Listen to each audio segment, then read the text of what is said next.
내 부모를 공경하라 라는 제목의 말씀입니다. 오늘은 어버이 주일입니다. 어버이란 아버지, 어머니, 양분을 다 합쳐서 부르는 말입니다. 원래 어버이 주일은 어머니 주일로 또 어머니 날로 시작을 했습니다. 1930년 우리 기독교 구세군이라고 있습니다.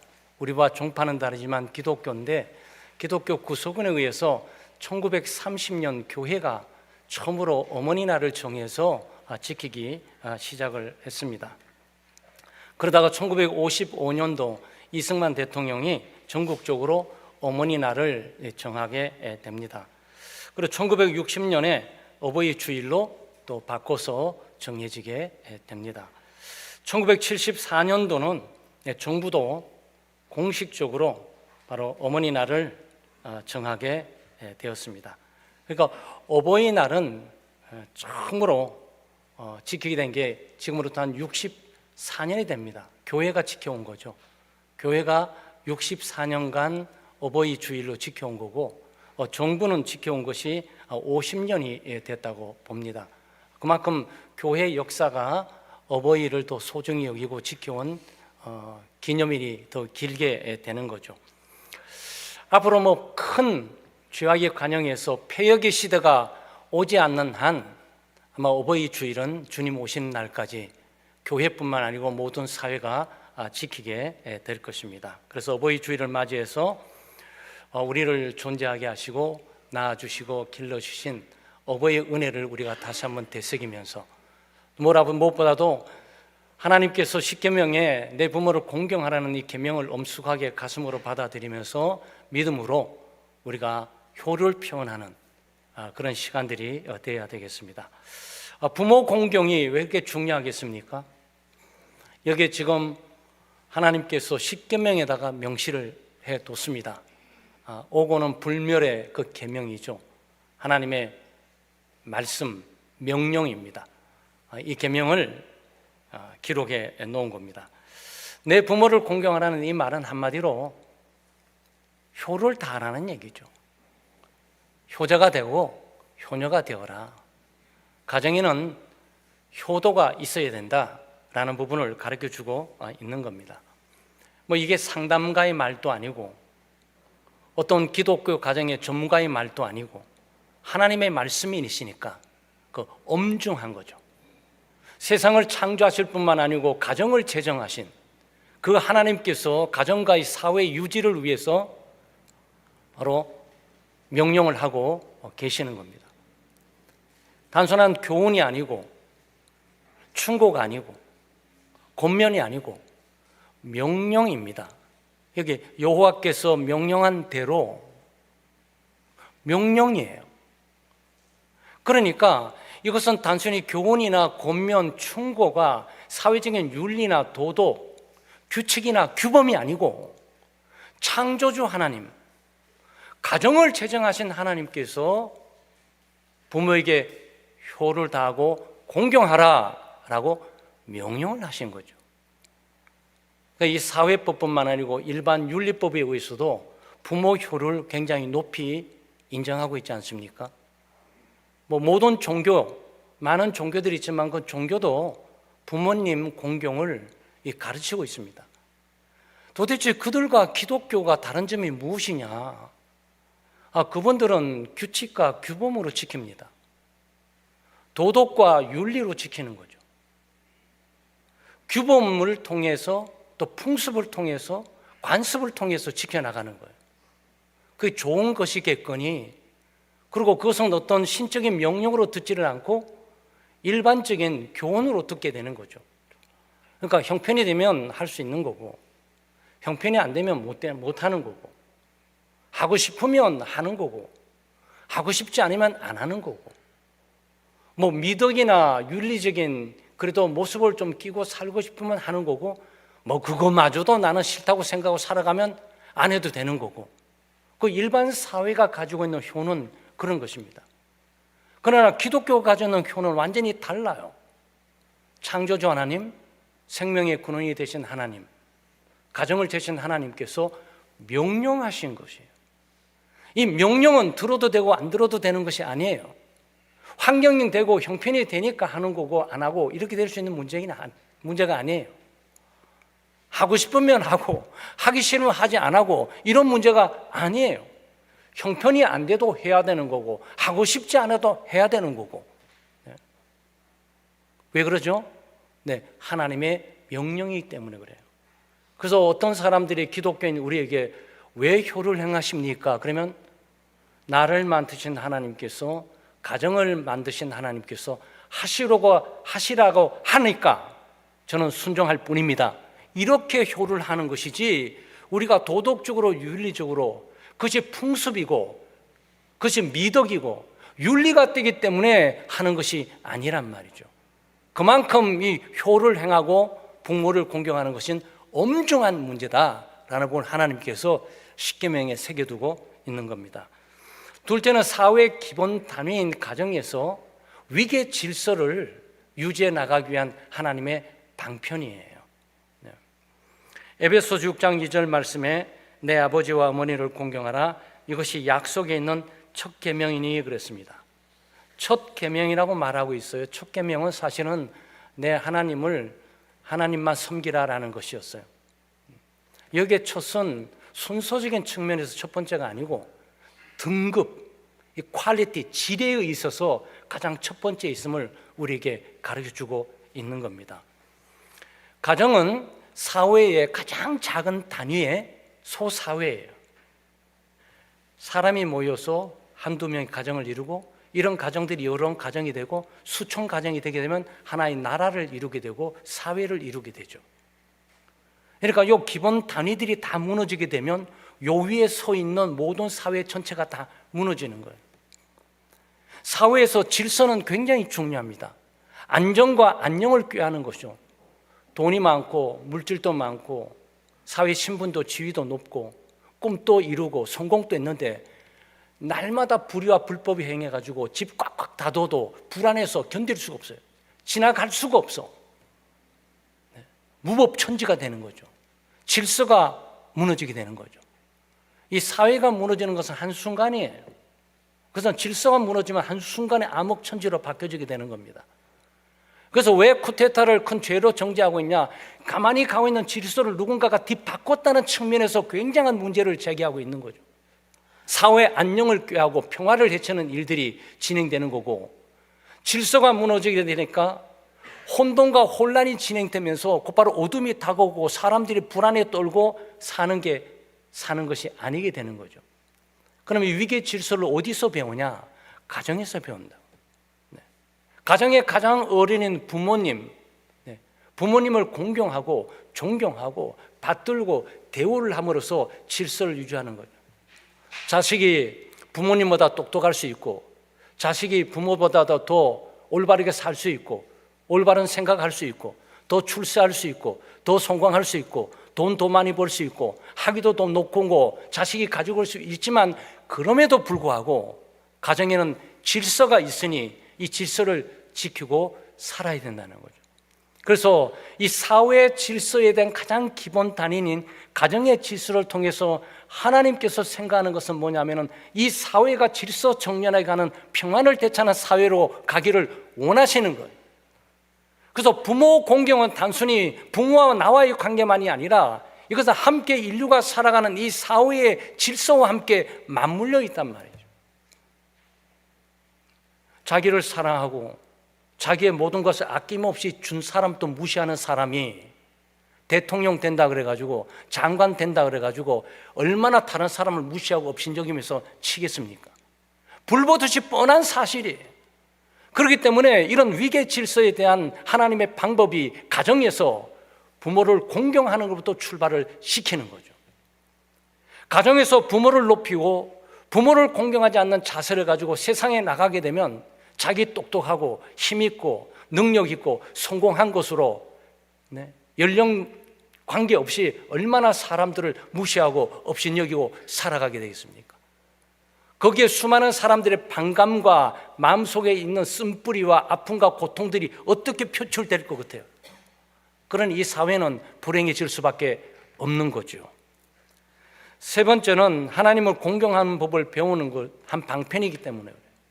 하나님의 공경하는 법을 배우는 방편이죠. 레위기 19장 1절에서 3절 말씀, 여호와께서 모세에게 말씀하여 이르시되 너는 이스라엘 자손의 온 회중에게 이르라. 너희는 거룩하라. 이는 나와 나 여호와 너희 하나님이 거룩함이니라. 너희 각 사람은 부모를 경외하고, 안식일보다도 부모가 먼저 경외하는, 먼저 나면 주목하셔야 돼. 근데 이 문장의 내용, 의미를 인용하는 것은 다른 것이 아니고 10계명은 순서대로 나왔는데 지금 레위기에서 이것을 뒤집으면서 부모를 먼저 경외하고 그 다음에 하나님이 경외하는 안식일이 지켜져야 될 것이야. 이것이 거룩한 삶이야. 하나님이 거룩하니 너희도 거룩해야 돼. 어떻게 거룩해지게 되는 거야? 그건 하나님을 경외함으로 거룩해지게 될 거야. 부모를 공경함으로 거룩해지게 될 거야. 그래서 예수 믿는 사람들이 신앙의 성숙함이 가정 속에 부모 공경을 통해서 자기의 거룩함을 드러내야 되고, 부모 공경을 통해서 하나님 공경하는 법을 배우게 되는 거죠. 실제로 여러분 가정에 제일 먼저 하나님이 어떤 분인지 가르쳐주는 사람이 부모님이십니다. 뭐 지금 다 불신 세력 가운데 깨어져서 그러지, 원래 하나님께서 가정을 두시고 엄마와 아빠를 두신 이유가 하나님 공경하는 법을 가르쳐야 될 것이야 라고 그 책임을 맡겨놓은 거죠. 그래서 부모님은 자녀들 가장 눈을 떠서 이 땅에 태어나게 될 때 하나님 경외하는 법을 가르치고 공경하는 법을 가르치는 거죠.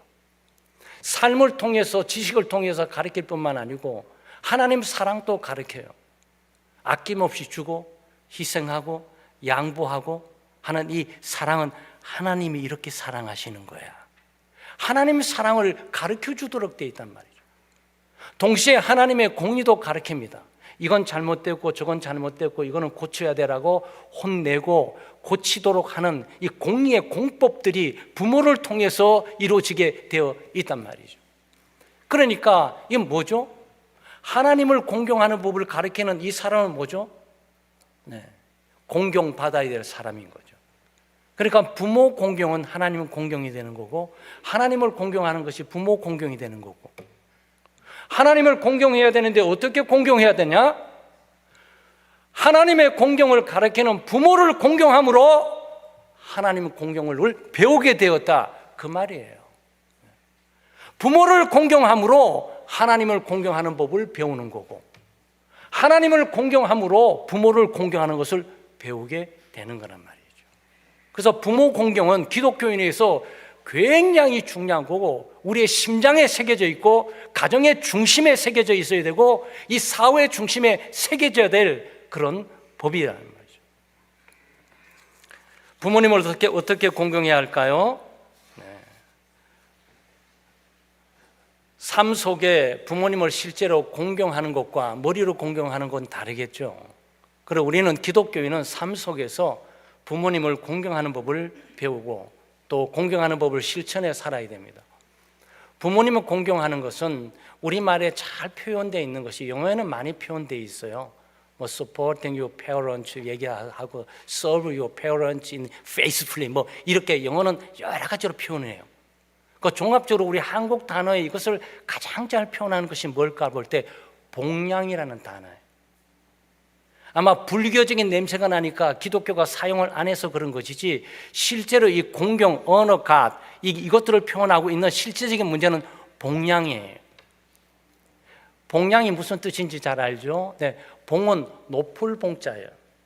높이는 봉자입니다. 그래서 부모님을 높이고 부모님을 존경하고 부모님을 그렇게 높은 사람으로 대접을 하고 그리고 그분에게 걸맞게 제공해 주는 거죠. 그 양자는 기를 양자예요. 여러분 복양 그러면 굉장히 어려워 보이지만 우리 기독교 내에 사용하던 목양이라고 생각하시면 돼요. 그 양자가 같은 거예요. 목양, 목자는 뭐냐면 칠목자예요. 우리 저 목사인 저도 마찬가지지만 옛날에는 우리 구역장님들 그 얘기했고, 우리 지금 교회에서는 주일학교 교사들이 목양을 하고 있는 거예요. 지금 목장 제도에서 목장장들이고 목양을 하고요. 모양, 양. 네, 그게 복양과 목양 그 양자가 같아요. 그 기를 양이에요. 그것은 어린아이들을 돌보고 관리하고 또 위험으로부터 피하게 하고 먹을 거, 입을 거, 마실 거를 제때제때 공급하고 그리고 좋은 길로 잘 안내하고 인도하고 지키고 보호하는 거. 근데 이 봉양이라는 단어가 서로가 양쪽이 안 맞아요. 왜? 봉자는 높은 봉자잖아요. 높은 사람을 기르는 거야. 이 양자는 어린 양을 가리키는 거예요. 여러분 즉각적으로 와닿아야 돼요. 왜 그렇습니까? 노인이 되게 되면 모든 신체 기능이 다 떨어져요. 말도 떠듬해지고 눈도 잘 보이지가 않고 그리고 걷는 것도 이렇게 뜨문뜨문 걷게 되고 말을 해도 이해하고 알아듣지를 못하게 되고 귀가 잘 안 들리게 되고 어떤 행동이 굼뜨기 시작해요. 마치 어린아이와 같아지는 거예요. 분명히 높은 분인데 분명히 봉에 해당하는 분인데 그렇지만 이분이 어린아이처럼 기름을 하는 그런 대접을 받게 된단 말이죠. 그래서 부모 공경에 있어서 이 봉양이란 이 단어는 굉장히 소중하다. 저는 이렇게 생각합니다. 한국적인 개념에 있어서 부모 공경에 대한 가장 근접하게 다가갈 수 있는 단어가 있다면 이 봉양일 겁니다. 부모님을 가장 높이는 거죠. 높이고 그리고 그분의 모든 필요한 것들, 영육간에 필요한 것들을 공급하고 채우는 일들, 그걸 섬기는 일들. 여러분 어린아이가 무슨 높은 자리에 있습니까? 어린아이는 높여서 채우는 게 아니잖아요. 다칠까 봐, 영양실조 걸릴까 봐, 건강하게 자라야 되니까 물심양면으로 이게 돌보면서 먹을 거, 입을 거, 보호할 걸 공급하고 이렇게 관리하고 키우지 않습니까? 네. 바로 그것이 어른들에게 동일하게 적용된다 그런 말씀이에요. 그렇기 때문에 어른들에 대한 공경, 부모님에 대한 공경은 먼저는 순종으로 나타납니다. 순종해야 돼요. 말을 들어줘야 되잖아요. 그래서 부모님이 지식이 부족하고 상식이 부족하고 교양이 부족하지만 한 가지 분명한 것은 자식 잘 되기를 바라서 말을 하는 거예요. 길 조심해라, 친구 조심해라. 그러면 기따갑게 들은 것을 다 알고 있는 사실을 또 새삼스럽게 이렇게 해서 화내고 짜증내면서 알았어요 라고 나갈 것이 아니고 네 어머니 오늘 꼭 기억하겠습니다. 그리고 꼭 명심하고 제가 그렇게 돌아올게요. 그러고 나간단 말이죠. 네, 이것이 부모에 대한 효예요. 그 효는 부모님의 마음을 편하게 해주는 거예요. 부모님은 그 높아심, 약해진 심신에 대한 아직도 자식들이 다 커서 충분히 자기 갈 길을 다 함에도 불구하고 어머니에 대한 도리, 아버지에 대한 도리로 조심하거라 라고 말하게 될 때 그 어머니 심정을 읽어야 된단 말이에요. 또 하셨던 말을 또 하시면서 나를 어떻게 보고 귀찮게 이렇게 해서 어머니의 핀잔을 주면서 대꾸할 것이 아니라 마음을 편하게 드리니까 아유 어머니 또 잊어버리고 또 하시는구나, 높아시면서 또 저러시는구나 마음속으로 갖고 있지만 네 어머니 잘 알겠습니다, 꼭 명심하겠습니다, 그리고 그렇게 하고 꼭 올게요 나가면 되잖아요. 네, 이것이 부모님의 마음을 굉장히 편하게 해주고 안정된 마음을 주고 또 기쁨을 준단 말이죠. 네. 우리는 부모님이 특별히 이 자녀들에게, 어린 자녀들, 청소년 자녀들에게 해당되지만 우리가 커서도 이런 일들이 필요하죠. 왜냐하면 커서 우리가 오만해질 수 있고 자만해질 수 있고 이 태만해질 수 있는 상황이 많으니까 어머니의 잔손이나 부모님의 기땅샘 얘기하는 것들을 까맣게 잊어버리고 살아갈 가능성이 많으니까 찾아뵙게 되면 여전히 그 말을 한단 말이죠. 김 목사, 범사님 감사해야 돼. 김 목사 감사해야 돼. 여러분 목사인 저도 몇 년 전만 해도 깜빡깜빡 내가 감사하는 걸 그렇게 설교하면서도 내가 이 시간 잊어버리고 있는구나라고 생각하고 한 수 배우게 오는 것이 바로 어머니들이라고요. 근데 우리의 부모님들이 우리보다 신학 지식이 많은 것 아닙니다. 일반 전문 지식이 많은 것도 아니에요. 상식이 많은 것도 아니에요. 학위가 더 높은 것도 아니에요. 그럼에도 불구하고 부모님에게 순종해야 될 일들이 효를 다하는 개념이 이 속에 포함되어 있는 겁니다. 그리고 자주 문안을 하셔야 돼요. 그래서 아마 이것은 우리가 왕조 시대에 많이 배운 것 같아요. 그래서 임금은 제일 높잖아요. 임금은 정말 그야말로 군주제도 제일 높은데 아침에 딱 일어나서 온매무술을 해가지고 그리고 왕비랑 같이 똑같이 들리는 곳이 있습니다. 대왕 대비에게 딱 들리는 거예요. 어머님 아버지 인사 문안하셨습니까? 인사하고 그 다음에 함께 왕비와 함께 각자 일을 보러 가는 거죠. 그 문안, 그 굉장히 중요한 거예요. 그것은 높이는 거예요. 그것은 존경의 예를 다하는 겁니다. 그것은 대접을 드리는 거죠. 정말 뒷방에 앉아가지고 은퇴를 하고 아무 무력감 없이 무력 있게 살아갈 수밖에 없는 존재지만 그래도 나 같은 사람이 나에게는 가장 하늘처럼 높고 아버님 나에게 가장 높은 분이십니다라고 예를 갖춤으로 살아생전에 위로와 격려를 안겨 드리는 거죠. 그 문안하는 거 어렵지 않고 돈 많이 들지 않습니다, 여러분. 전화 한 통 하시면 돼요.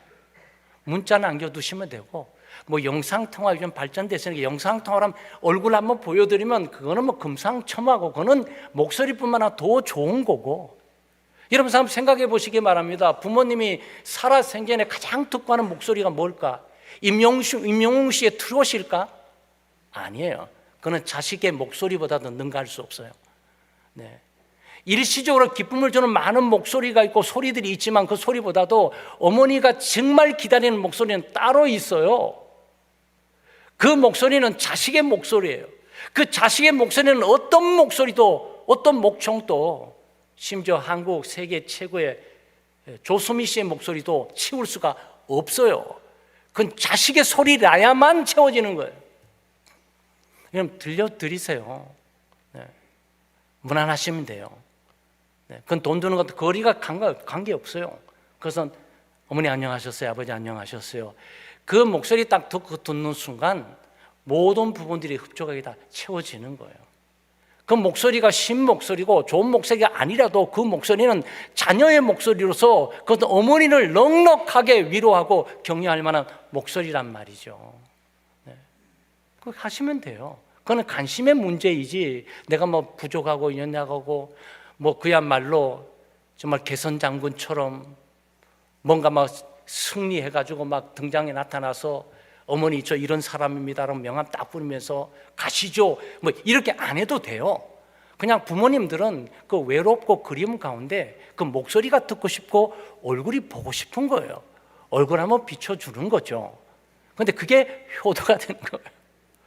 제가 유학 생활을 한 10년을 했지 않습니까? 한국에 떨어져서 그때는 우리 영상도 없고 전화도 한 통 걸려 그러면 전화 1분에 10,000원씩 막 나가요. 그러니까 유학 생활이 들기도 어려워요. 그러니 전전긍긍하고 감히 할 수 없는데 그런데 뭐 목소리 들릴 수가 있겠습니까? 그 한국에 도착해서 그때까지 잘 몰랐는데 한참 목회를 하다 보니까 어머니 한 달에 한 번 정도 감히 어머니 만나는 위로와 격려가 있는데 저는 어머니 얼굴 한번 보여드려야 되겠다. 내가 무슨 스타도 아니고 뭐 대단한 것도 아닌데 말이죠. 왜냐하면 한 번 딱 갔는데 너무 기뻐하시더라고. 손을 딱 잡고 김 목사 너무 고마워. 너무 고마워.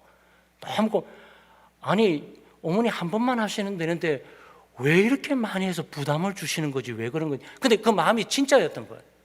그래서 한 달에 한 번 정도 가야 되겠다 이 생각을 좀 하셔서 한 달에 한 번 정도는 꼭 이렇게 드렸습니다. 월요일마다. 근데 그게 기쁨이 되신 거예요. 그럼 또 본인도 또 힘이 나는 거예요. 김 목사 나 아직 살아있어. 한해옥 권사 살아있어.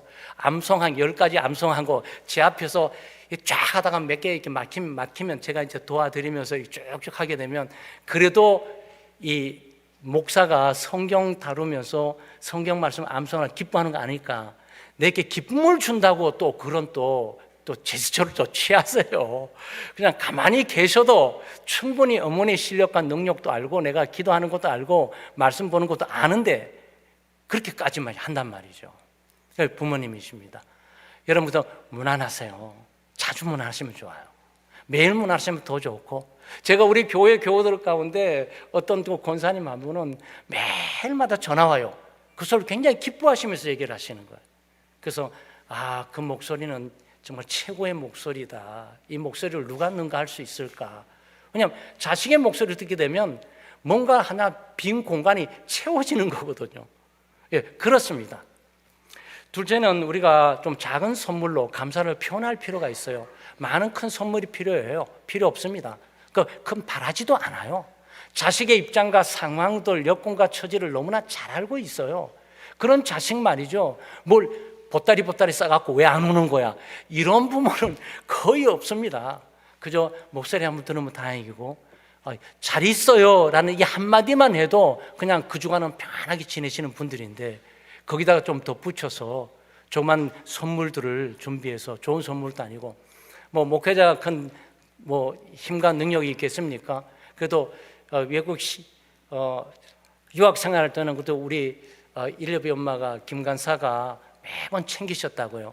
네, 뭐 알부민이나 영양제를 계속 공급해 보냈는데 제가 그걸 몰랐더라고요. 그래서 내 대신 효도를 다 해줘서 고맙다라는 사랑에 빚진 의식을 지금까지 갖고 있는데, 여기 와서 어머니가 좋아하는 게 뭔지를 잘 모르겠더라고요. 야, 그게 목사예요. 그저 목회하니라고 정신없이 쫓아다니다 보니 어머니가 좋아하는 거, 그냥 어릴 때 기억 더듬으니까 갈치를 좋아하는 것만 확실히 기억나는데, 제가 갈치 굽고 할 그런 재간은 없으니까 그걸 우연히 제가 안 거죠. 신풍 우리 구로시장 갔어야 되는데 구로시장 들리기가 어려워가지고 쭉 가다가 동천교회 앞에 그 신풍시장 들려가지고 그 인절미를 한 5,000원짜리 딱 사갖고 갔어요. 너무 좋아하시는 거예요. 그래서 그걸 이렇게 맛있게 드시는 모습이 마음이 너무 짠하시더라고요. 이렇게 좋으신 거라면 매일이라도 좀 사형제가 돌아가면서 할 수 있지 않았을까? 근데 좀 많이 남더라고요. 다 못 드시고. 그래서 제가 김 목사 이렇게 많이 사올 필요 없어. 그래가지고 2,000원을 딱 하니까 2,000원에서 한두 개 딱 먹을 만큼만 딱 하세요. 2,000원의 위대한 효도. 제가 이 생각하면서 한 달에 한 번 정도는 제가 월요일에 들려가면서 그 인절미 사다 드렸어요. 근데 그렇게 먹고 맛있는 거 드시는 것만이 아니라 여기에 손도 잡아보고, 그리고 김 목사 잘 있지 그러고, 일레비는 어떻게 지내고, 또 엄마는 좀 어때, 이렇게 하고 이렇게 하는 사진이 굉장히 그 기쁨의 시간인 거예요.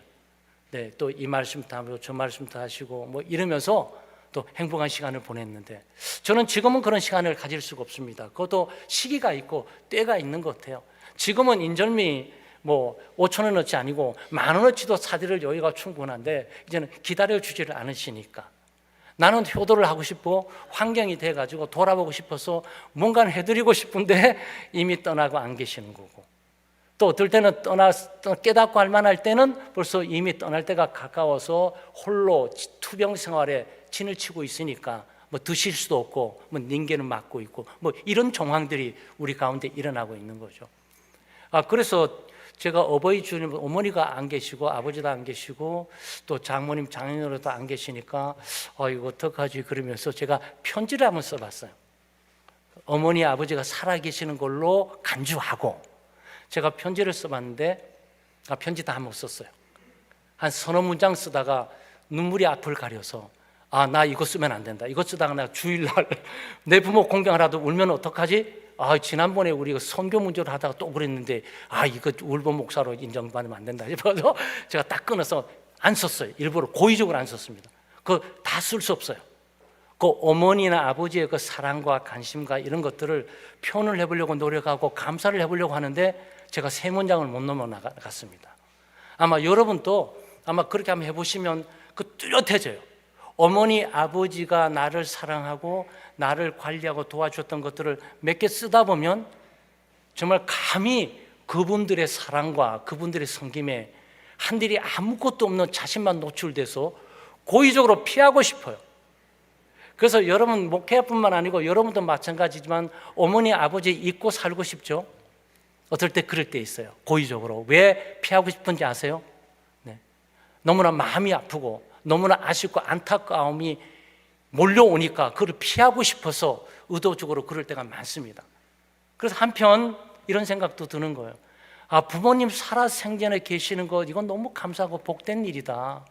정말 찾아뵙고 많은 것은 아니지만 작은 선물 드리면서 오손도손 얘기하고 또 부모님 손잡고 기도하고 기도와 받고 하는 일들이 너무나 귀한 것이나 라는 부분들을 떠나고 난 다음에 깨닫게 되는 겁니다. 작은 선물만 하시면 돼요. 부담하실 필요 없어요. 전화 한 통 하시면 되는 거 부담 가질 필요 없어요. 좀 잠깐 여유가 있다면 또 외식 준비를 하시면 좋아요. 그 외식은 자식만이 아니고 아내 또는 우리 손자, 손녀들 다 데리고 온 가족이 모이는 시간으로 그래서 온 가족이 모이는 시간으로 함께 모시게 되면 아마 너무 일찍 알려드리면 안 됩니다.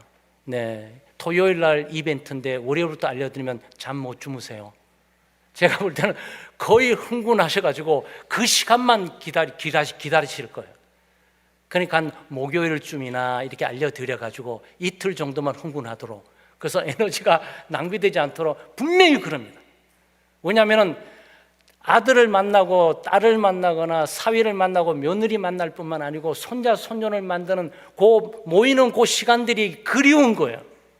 사람이 그리운데 그 그리움이 자식에 대한 그리움이에요. 후손에 대한 그리움이에요. 그 그리움을 무엇으로 채우냔 말이에요. 노인 교실 가서 하루 종일 박혀가지고 거기서 노인들과 함께 있는다 그래가지고 그것이 메꿔지는 것이 아니에요. 그냥 호화호식하면서 먹고 마시고 다 채운다 그래가지고 그게 채워지는 것이 아니란 말이죠. 그거는 자식들만이 채울 수 있는 거예요. 그래서 경제가 되고 시간이 되면 어머니 아버지 또는 어머니 또는 아버지만 계시면 아버지, 이번에 가족들 어머니 모시고 아버지 모시고 또는 우리 두 분을 모시고 우리 가족이 한번 파티하려고 그럽니다. 식사하려고 그럽니다. 어버이날 아니겠습니까? 초대하면 그건 너무 좋고요. 그건 너무 귀하고 그런 환경과 여건도 돼야 되고 거리도 돼야 되지 않겠습니까? 부모님 뭐 외국에 살고 자식 외국에 살면 이것도 또 어려운 문제들이에요. 가까이 있을 때 이것도 가능한 얘기들이죠. 그리고 더 나가서는 용돈까지 드리면 이거는 금상첨화고, 부모님들이 용돈 바라지 않습니다. 여러분 자식들 사는 형편 다 알기 때문에 용돈 갖고 오는 것도 부담스러워서 그 생활은 괜찮아, 아마 이렇게 거의 하시는 분들이 부모님들의 심정이에요.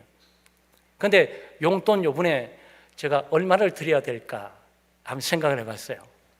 생각을 해봤는데 KBS 이번에 앙케이트 조사를 했어요. 20대, 30대, 40대, 50대 딱 조사를 딱 했습니다. 그러니까 50대 분이 제일 많이 참여하는데 참여하는 분들의 40%가 20만 원 정도를 드리면 되겠다 이렇게 생각하셔요. 그건 50대예요. 20대가 아니고 30대도 아니고 40대, 50대 거의 안정에 접어든 분들이 부모님에 대한 마음들이에요. 한 20만 원 정도 용돈을 드리면 되겠다 이렇게 생각했답니다.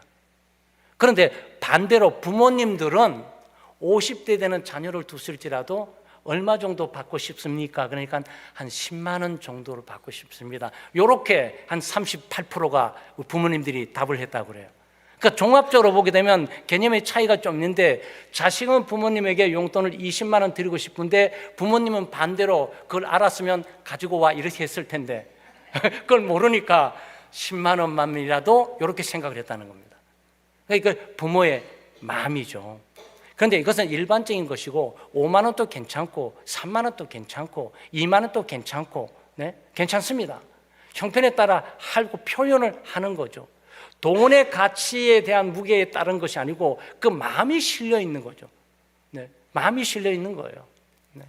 그래서 저희들도 마음에 실린 아들로부터 내외로 받은 카드가 있는데 그 카드가 15년 넘은 것도 막 아들은 한글 글씨를 잘 못 써가지고 막 이렇게 막 썼는데 그거를 무슨 보물이라 되듯이 냉장고에 타닥타닥 붙여져 있어요. 그래서 제가 감히 못 띄었습니다. 우리 김 간사를 생각해서 이거 띄다가는 이건 안 되겠다. 그 어머니와 또 다른 차원이죠. 이건 너무 낡은 거 아니야? 손 딱 댔다가 가만히 있어봐. 이 후속이 어떻게 되는 거지? 그 내용도 뭐 크게 있는 것도 아니에요. 엄마 아빠 안녕하세요. 저는 잘 지내고 있어요. 엄마 아빠 기도해 주셔서 너무너무 고마워요. 오늘 제가 이렇게 된 게 엄마 아빠의 기도 덕분이라고 생각을 해요. 그 덕분이라고 생각해요. 여기에 감동을 받는 거예요. 그렇습니다. 네. 근데 용돈 많은 거 필요로 하는 것이 아니고 그것은 어머님에 대한 부모님들도 그걸 받으면서 드디어 옷 한 벌 감 생겼구나 이렇게 생각하는 사람 아무도 없어요. 자식이 어려울 텐데 이번에 큰 힘을 쓰느라고 이렇게 또 생각해서 이렇게 좋네. 너무 고맙고 감사하다. 또 기도하죠. 근데 예수 믿는 부모님, 기도하는 부모님이 그거 받아들고 말이죠. 그냥 못 있습니다. 내 아들, 자식들의 피와 땀과 눈물이 있는 이것들을 내가 어떻게 감히 써? 그러면서 엄청나게 기도하게 되죠. 그러니 그 자식 복 받을 수밖에 없어요. 부모님에게 주시는 하나님의 축복의 고난이 그냥 이 문제를 통해서 이루어지게 되는 거죠.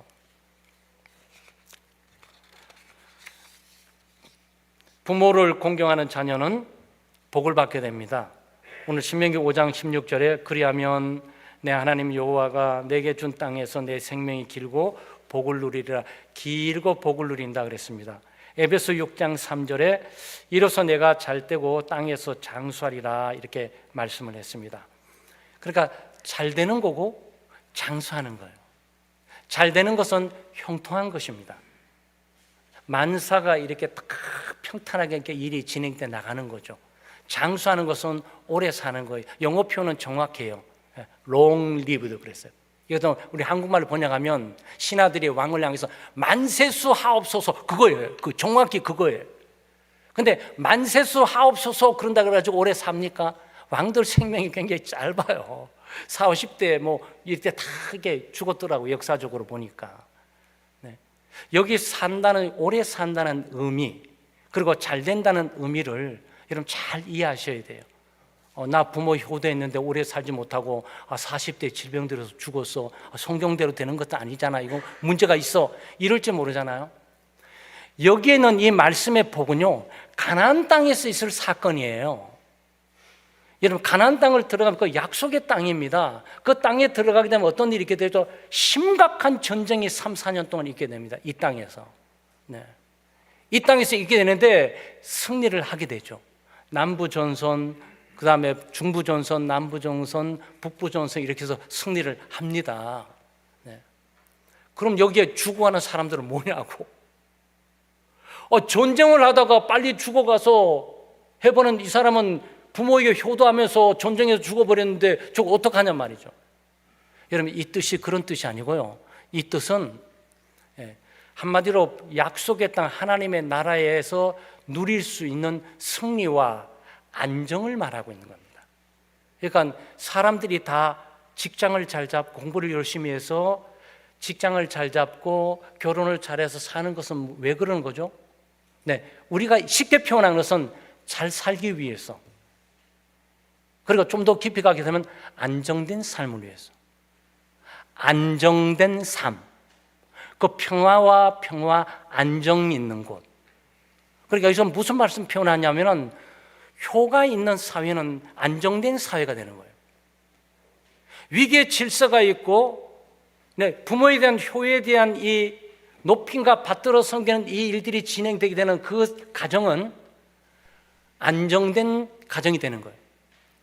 물질이 많건 적건 관계없이 오래 살든 오래 살지 않고 관계없이 여기에 메시지는 단순히 이 땅에서 오래 사는 것만 말하는 것이 아니고 저 땅에서 하나님의 나라에서 영원히 사는 것뿐만 아니라 이 땅을 살아가는 동안 승리가 있고 안정된 삶이 있다는 거죠. 여러분 이걸 이해하셨어요? 졌는데 승리감이 도취돼 있어. 이겼는데 왠지 못하게 비겁하게 이겨가지고 패배감으로 있어. 그런 개념이죠. 그리고 짧게 살았는데 의미 있게 복되게 그리고 세상에 정말 훌륭한 사람이었다는 거하고 오래 살고 120세에 돌아갔는데 저런 사람은 빨리 갔어야 되는데 왜 저렇게 오래 살았지? 이런 거하고 이 삶의 질이 완전히 달라요. 여기서 말하는 삶은 단순히 이 땅에서 오래 산다는 걸 말하는 것이 아니고 이 땅에서 잘 먹고 잘 입고 잘 사는 것만이 아니라 가정이든 사회든 부모님을 공경하는 가정은 안정된 사회, 평안이 있는 가정이 될 것이고 부모를 공경하는 위계의 질서가 있는 이 사회는 안정된 사회가 될 것이다. 그것이 돈이 많든 돈이 적든 부유한 나라든 부유하지 않던 나라든 거기는 행복이 있고 안정이 있고 평화가 있다. 그런 얘기입니다. 그러니까 그 유명한 구약 성경의 샬롬이 거기에 이루어진다. 그런 뜻이에요. 네, 이것을 우리나라 말로 물질적으로 부모 공경하면 돈 많이 벌고 잘 먹고 잘 살면서 나 장수하고 나 120세 살게 될 거야 이런 개념이 아니다 그런 얘기입니다. 네, 이 개념 긴다는 이 얘기는 안정과 평화 속에 있는 약속되어 있는 것이고 잘 된다라는 것은 안정과 평화 속에 있는 것들이 약속되어 있는 것들로 보셔야 된다는 거죠. 네. 뭐 잘 먹고 잘 입고 사회 출세하고 성공이 돼 날마다 뒤통수 맞을까 봐 막 불안하고 두려워 떨면서 걱정하고 염려하고 이러고 오래 살면 뭐 하냐고. 그리고 사회 지위가 높으면 뭐 하는 것이며 돈 많이 창고에 꽉꽉 쌓아두는데 남들이 훔쳐가고 오히려 뒤에서 강도짓을 당하게 될까 봐 두려워서 조마조마조마 날마다 이렇게 하는 이 삶이 오래 사는 게 무슨 의미가 있냐. 지금 여기서 그걸 말하는 것이 아니고요, 길게 사는 것만 말하는 것이 아니라 풍요롭게 있는 것만을 말하는 것이 아니고 잘 되면 안정되는 거잖아요. 여러분 간단히 생각하시면 돼요. 내 자녀들이 공부 열심히 하고 직장 가가지고 결혼해가지고 살게 되면 안정된 사회로 살아가면 잘 되는 거예요. 돈이 많이 보냈는데 복권 당첨됐는데 둘이 이혼을 했대. 큰일 난 거야. 그렇지 않습니까? 네? 복권 당첨해서 살만하는데 사고를 났대. 그럼 또 어떻게 되냔 말이죠. 그러니까 이런 것들에 대한 평안, 안정된 가정, 안정된 사회가 부모 공경에 함께 포함되어 있는 겁니다. 그래서 이게 첫 계명이라고 그러잖아요. 유대인들의 계명에 의해서 첫 계명은 우리가 기존적인 개념을 좀 바꿉니다. 우리 개혁주의적인 신앙생활 가운데서 두 돌판이 있지 않습니까? 한 돌판은 4개 계명이에요. 네, 하나님과 관계된 계명입니다. 하나님에 대한 의무의 개념이에요. 그런데 한 돌판에는 부모 공경부터 시작해서 탐심을 품지 말라까지 오면서 6가지 계명이 있잖아요. 네? 그러면서 하나님을 공경하듯이 부모를 공경해야 되는데 우리의 통상적인 개념 아니겠습니까? 근데 이 개념이 잘못된 개념은 아니에요. 그런데 유대인들은 이렇게 섬기지 않아요. 유대인들의 개념에서 십계명을 해석하는 부분들을 우리가 다시 한번 생각할 필요가 있어요. 그러니까 유대인들은 5대5로 보는 거예요.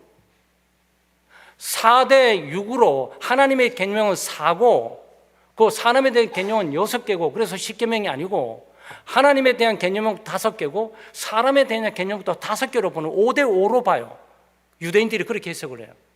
그러면서 내 하나님만 섬기라, 안식일을 지키라, 그 다음 5번째 마지막에 내 부모 공경하라 밑에 들어와 있어요. 그럼 이것은 무엇을 의미하고 있냐?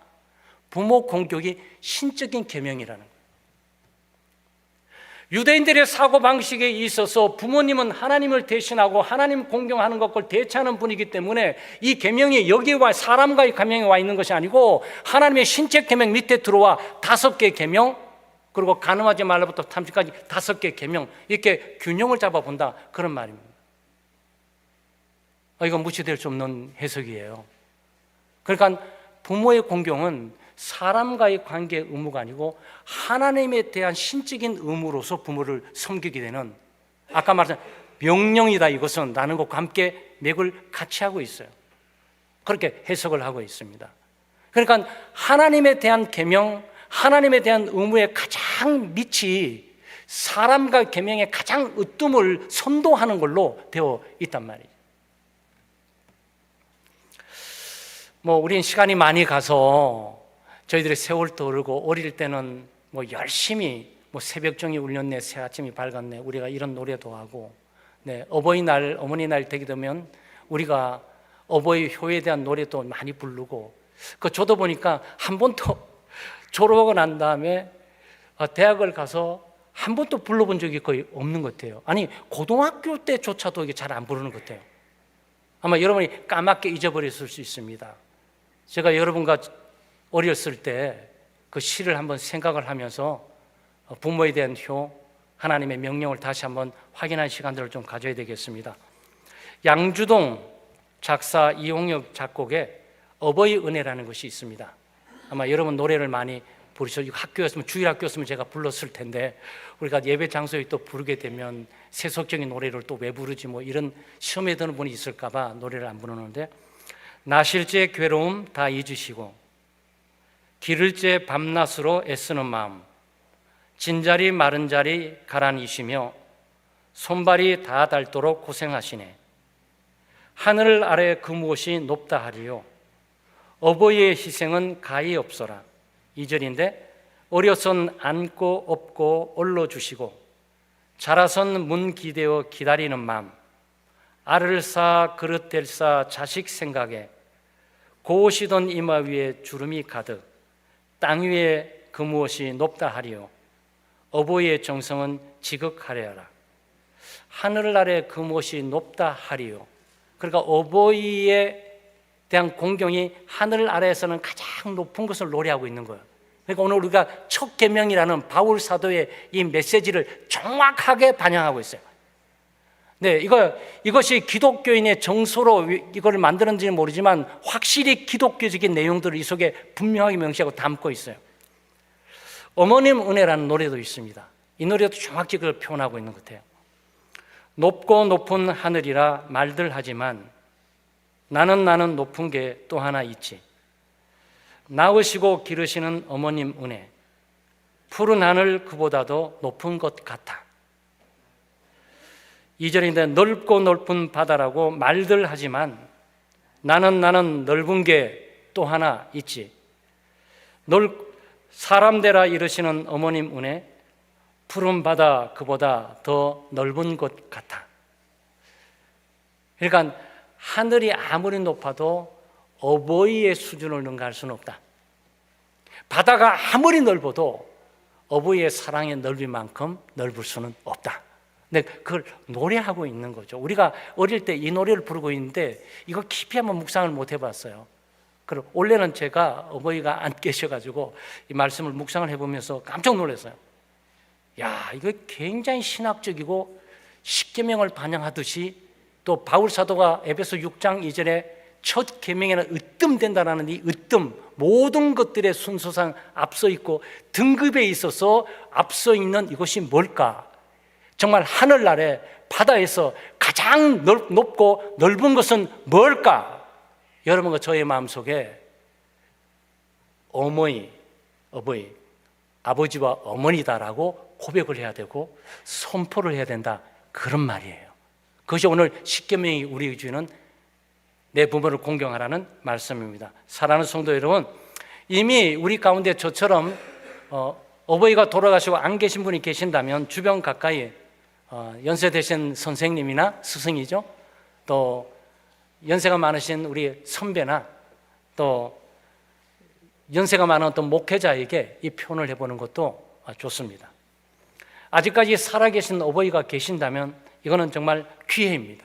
전화도 하시고 또 영상도 보내드리시고 또 카드도 한 장 보내드리시고 그러면서 효도를 하는 시간도 될 수 있기를 바라고, 시간과 재정이 되면 또 가족끼리 모처럼 특별한 이벤트가 있어야만 되니까 다 모여서 한번 손자, 손녀, 할아버지, 할머니, 엄마, 아빠 함께 있는 그 공간도 한번 만들어 보시고, 또 경제적인 여유가 좀 더 된다면 용돈까지 들으시면서 정말 잊었던 그 어버이 은혜를 조금이나마 우리가 보답할 뿐만 아니고 감사를 표현해서 우리 어버이들이 어떻게 살진 않았다, 아직도 나는 외롭지 않고 버려져 있는 것이 아니다, 세상 사람 다 버려도 내 자식과 내 가족들은 아직도 옆에 있구나 라는 위로와 위안을 드리는 그런 복된 시간 되시기를 주의 이름으로 축원합니다.